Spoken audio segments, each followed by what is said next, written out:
waa tahay Premier League galabta la ciyaarayay caawa Burnley iyo sidoo kale Aston Villa, sidoo kale Sheffield United iyo Man City iyo sidoo kale Liverpool iyo Newcastle ayaa wada ciyaaray. Haddii aanu ku bilaabno, Burnley ayaa gurigeeda waxay ku martiqaaday Aston Villa 3-1 ayaa loogu awood sheegtay ayadoona halkaasi guuldarro kala hooyatay.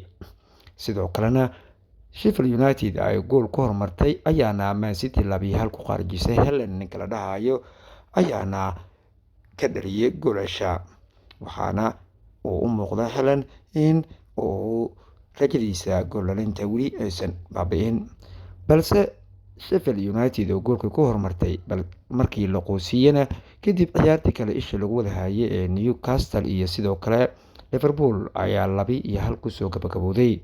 balse ciyaarta 25 daqiiqo kooxda Liverpool shabaqeeda ayaa la soo taabtay, waxaana ciyaarta half-time-kii hore lagu nastay. Ali Eber Van Dijk difaaca kooxda Liverpool ayaana daqiiqadii 25 goolka markii laga 28 calaamada gaduudka ka qaatay.